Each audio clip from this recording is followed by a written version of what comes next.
बिस्मिल्लाहिर्रहमानिर्रहीम, अस्सलाम वालेकुम। इस वक्त सबसे बड़ा खेल है कि भारत में मोदी का राइट हैंड और मोदी पूरी गवर्नमेंट फंस गई है। और अब सवाल ये उठ रही है कि क्या जयशंकर पाकिस्तान का जासूस है, वो पाकिस्तान के लिए काम कर रहा है। क्योंकि अब सवालात उठा दिए राहुल गांधी ने। अब पूरे का पूरा भारत से सब परेशान है, क्योंकि इस वक्त जो खेल ये करने के लिए जा रहे हैं इन्होंने शशि थरूर, तो क्या आप इमेजिन कर लीजिए कि राहुल गांधी की पार्टी का है, यानी कांग्रेस का है, मोदी उसको भेज रहा है। 7 ममालिक में पूरे एक डेलीगेशन जा रहा है, ये करने जा रहे हैं पाकिस्तान पर अटैक। ये फिर पूरी तरह अटैक करने वाले हैं और इस अटैक के अंदर ये बना रहे हैं माहौल और पूरी दुनिया से अपनी सपोर्ट हासिल करने जा रहे हैं। ये सारे का सारा खेल क्या है कि बहुत बड़ा अटैक इस वक्त तैयार हो रहा है, जिसका हमें शायद अभी अंदाजा ना हो, लेकिन इस दफा मामला काफी बिगड़ चुके हैं। देखिए, सबसे पहले ये समझिए जयशंकर वाला मामला क्या है। देखिए, जयशंकर भारत का वो फॉरेन मिनिस्टर है जो शायद कामयाब तरीन फॉरेन मिनिस्टर में से एक हो, लेकिन अब वो बुरी तरह जो पिट गया है। उसने ऐलान किया है कि हमने पाकिस्तान पर अटैक करने से पहले पाकिस्तान को बता दिया था कि हम अटैक करने के लिए जा रहे हैं और कहा था कि आप बीच में ना आइए। अब इस सूरत हाल में भारत ने अटैक किया, मिसाइल लगे पाकिस्तान के शहरों में जाकर, लेकिन उस चक्कर के अंदर राफेल भी आने थे और राफेल हमने गिरा दिए। हमने तकरीबन इनके टोटल अब तक 6 तैयारी गिरा दिए। आप इंटरनेशनल मीडिया को देखें तो इंटरनेशनल मीडिया ये नहीं कह रहा कि इंडिया ने अटैक किया, वो बात करें राफेल की। आज स्विट्जरलैंड से उठा ले, उसके न्यूज़पेपर को देख ले, फ्रांस को देख ले, दुनिया भर के न्यूज़पेपर एक ही बात कह रहे हैं कि राफेल गिरा। उसकी रीजन ये राफेल कभी गिरा नहीं था और यूरोप की सारी टेक्नोलॉजी का बेड़ा गर्क आज हो गया है। तो सूरत हाल के अंदर सबसे बड़ा मसला ये पैदा हुआ है कि रूस उसको इस्तेमाल करेगा, चाइना से लेकर टेक्नोलॉजी, और वो यूरोप पर चल करेगा। तो यूरोप को इसमें इंटरेस्ट है। यूरोप को इसमें इंटरेस्ट नहीं है कि पाकिस्तान पर अटैक किया, पाकिस्तान ने जवाबन किया। उनको ये है कि राफेल गिर गया। ये सूरत हाल पैदा हो रही है। अब जयशंकर ने जो बात की है, इस पर तो आप इमेजिन कर लीजिए कि आपको यानी गद्दारी के केस के अंदर सजाए मौत से लेकर तमाम जुर्म इस पर लगते हैं। राहुल गांधी ने कहा है कि मुझे बताएं ये और पूरी कौम को बताएं कि तुम होते कौन हो पाकिस्तान को अटैक करने से पहले बताने वाले। ये तो बहुत बड़ा क्राइम है। यानी अब जयशंकर ने कहा है कि मोदी की गवर्नमेंट ने पाकिस्तान को अटैक करने से पहले बताया। किसने ऑथराइज किया? किसने ऑथराइज किया? ये किसने तुम्हें कहा कि पाकिस्तान को इन्फॉर्म करो, और पाकिस्तान में किस शख्स को तुमने इन्फॉर्म किया? उसके बाद ये बताओ कि तुम्हारी वजह से, यानी कि तुमने हमारे जहाज गिरे हैं। ये पहली मर्तबा राहुल गांधी ने ओपनली बात की है कि ये जो जहाज गिरे हैं वो तुमने चूंकि पाकिस्तान को बता दिया था, इसलिए राफेल तैयारे गिरे। अब बताओ कि तुम्हारे इस वजह से किसने जहाज गिरा। अब मसला सारा ये है कि कौन एडमिट करेगा। जयशंकर के मुंह से तो बात निकल रही है और सारी मीडिया ने उसको पूरी तरह पब्लिक कर दी है। उसने कहती हमने इनको इन्फॉर्म कर दिया था। अब अगर वो ये कहता है कि मुझे मोदी ने ऑथराइज किया था, तो मोदी तो फंस गया। फिर सूरत हाल के अंदर जो केस है, आप ये सोचो, ये तो गद्दारी का बहुत बड़ा केस है जो इस पर लगने वाला है कि भाई तुमने पहले ही उनके मुताबिक हम तो दुश्मन है, ठीक है, अपने दुश्मन को बता दिया मैं हमला करने के लिए जा रहा हूं, तो लिहाजा तुमने गद्दारी की। तो क्या जयशंकर जासूस था? अगर वो जासूसी कर रहा था पाकिस्तान के हक में, क्योंकि अब रिजल्ट तो सारा इस तरह आया ना कि हमारे तैयारे गिर गए, तो ये तैयारे गिरना ये तो रिजल्ट आया पाकिस्तान के हक में। तो अगर पाकिस्तान के हक में ये रिजल्ट आया तो क्या तुम जासूसी कर रहे थे पाकिस्तान के लिए? लिहाजा अब अगर ये एडमिट करता है कि मैंने खुद किया, खुद वो कर नहीं सकता, जाहिर सी बात है ये तो बड़ा मिशन था, तो ये तो फंस गए बुरी तरह। अब ये सूरत हाल है कि इंडिया के पास सवालात ही सवाल है। जो इंटरनेशनल मीडिया कह रहा है राफेल गिरे, इनके पास देने के लिए कोई जवाब नहीं। अब मोदी ने किया क्या है? शशि थरूर एक बड़ा ही काबिल इंसान है, बेशक वो इंडिया से ताल्लुक रखता है, पाकिस्तान के खिलाफ है, लेकिन उसके बोलने का स्टाइल, उसकी समझ चीजें और मोदी को पसंद भी है। मोदी ने कोशिश भी की कि किसी तरह उसको तोड़कर यहाँ पर लेकर आ जाए। अब शशि थरूर असल में कांग्रेस से ताल्लुक रखता है और वो आपको पता है राहुल गांधी की पार्टी है। राहुल गांधी के बाद अगर कोई कांग्रेस में प्रोमिनेंट लीडर है तो वो शशि थरूर है। और शशि थरूर आपको पता है कि पाकिस्तान में तो माजी में याद रखे, शशि थरूर पर यही बीजेपी इल्जाम लगाती रही थी कि ये पाकिस्तान का जासूस है। 12 वक्त गुजर गया, अब ये कर क्या रहे हैं? ये डेलीगेशन भेज रहे हैं। साउथ वक्त गुजर गया, अब ये कर क्या रहे हैं? ये डेलीगेशन भेज रहे हैं साउथ अफ्रीका, ये डेलीगेशन भेज रहे मिडिल ईस्ट, यूरोप और दुनिया भर में।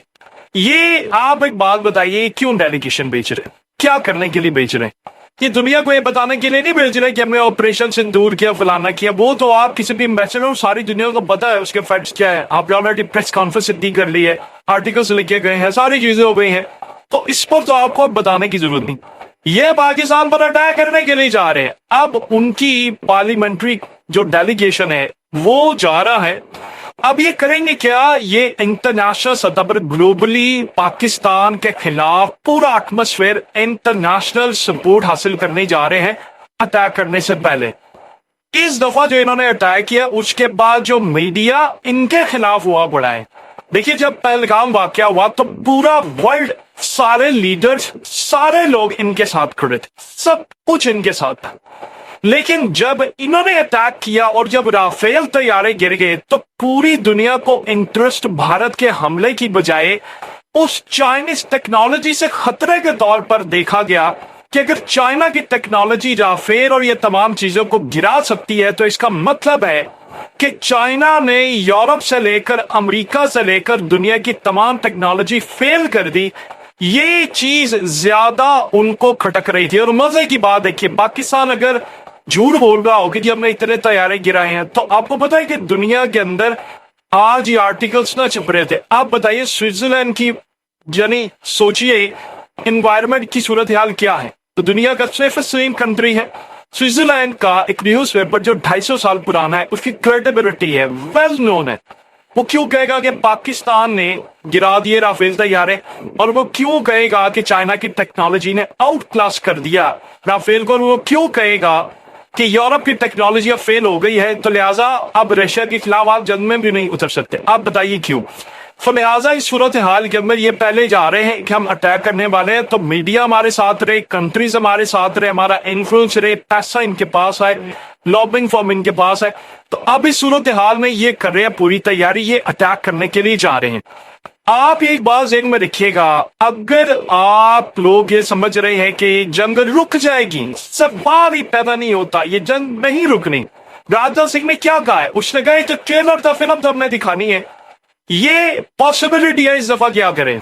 अब हम ये कहेंगे कि राफेल तैयार है। देखिए, एक चीज पर वो ज्यादा फोकस इस दफा करने वाले, वो है ड्रोन्स, और नंबर 2 सूरत हाल है मिसाइल। उन्होंने देखा कि हमने पाकिस्तान की 11 मिलिट्री बेसिस पर टारगेट किया, नुकसान थोड़ा था, बड़ा था, इंटरसेप्ट हुआ नहीं हुआ, हमने मिसाइल पाकिस्तान में एंटर करवा दी। उसके बाद वो ये देख रहे हैं कि उस सारी सूरत हाल में हमने ड्रोन पाकिस्तान की हदूद में दाखिल कर दिए। अब अगली मर्तबा वो प्लान करेंगे पाकिस्तान के डिफेंस को तोड़ने की, कि उसके बाद राफेल को एंटर करे या ना करे। पॉसिबिलिटी जहाजों को हो सकता है एंटर को ना करे, उन मिसाइलों को करना चाहते हैं। लिहाजा उनको लगा ये कि हमारे मिसाइल तो उनके बकौल की फेल नहीं हुए, ड्रोन्स फेल नहीं हुए, हमारे जहाज जरूर फेल हुए हैं, तो हम जहाजों को जरा साइड पर करें, हम इस तरह की जंग करें ताकि इनको कमजोर करें। वो अटैक करने जा रहे हैं पाकिस्तान पर, ये आप किसी गलत फहमी में ना रहेगा। वरना इस वक्त अगर वो अटैक ना करे पाकिस्तान पर तो मोदी और जयशंकर गद्दारी के केस में अंदर हो जाए।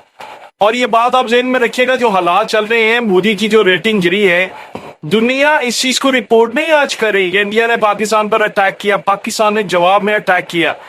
दुनिया को इस चीज में भी कोई इंटरेस्ट नहीं है इतना कि पाकिस्तान ने S-400 तबाह किया, उनको इंटरेस्ट नहीं है। उनको इंटरेस्ट सिर्फ इस बात से है कि चाइना की टेक्नोलॉजी उनके लिए खतरा बनी हुई है, क्योंकि चाइना आज तक डिफेंस में बहुत पीछे था। चाइना मैन्युफैक्चरिंग में आगे है, आईफोन बना लेगा, बाकी दुनिया की प्रोडक्ट्स बना लेगा, लग्जरी ब्रांड्स के कपड़े, तमाम चीजें बनाएगा। चाइना इस चीज में बिल्कुल आगे नहीं है कि वो पूरी दुनिया के अंदर डिफेंस को लीड करे। और उसके बाद देखिए दुनिया में राज आप कैसे करते हैं। अब दुनिया के अंदर अपना दिफाई निजाम देते हैं, ड्रोन्स देते हैं, मिसाइल देते हैं, अपने जहाज देते हैं, आपकी धाक बैठी रहती है दुश्मन के खिलाफ। आज दुनिया F-35 को देखेगी, ये चाइना के J-20, J-10C या आने वाले जो नए जहाज है उनको देखेगी। दुनिया क्या देखेगी? वो देखेगी राफेल को अगर फेल कर दिया है, अगर यमन में अमेरिका के F-35 को हिट करते करते रह गए हैं, F-18 को वो गिरा रहे हैं, तो इल्जाम किस पर लग रहा है कि चाइना की टेक्नोलॉजी है यमन के पास? ये तो अमेरिका ने डायरेक्टली इल्जाम लगाया। तो जिन्होंने खरीदे जहाज और दुनिया में, वो क्या करेंगे? वो कहेंगे कि ये खरीदे। तो लिहाजा इस सूरत हाल में वो इनके खिलाफ है। अब ये फंस गए हैं कि क्या जयशंकर पाकिस्तान की जासूसी कर रहा था या पाकिस्तान के लिए जासूसी कर रहा था? ये दो सवालात है। लिहाजा ये बुरी तरह फंसे, इतनी बुरी तरह फंसे हैं जिसका आप और हम अंदाजा भी नहीं लगा सकते कि इनके साथ हुआ क्या। बहरहाल इस सारी सूरत हाल में तबाही इनके दरवाजे तक पहुंच गई है। इनको अभी अंदाजा नहीं हो पा रहा इस बात का, लेकिन ये एक बड़ा अटैक करने जा रहे हैं।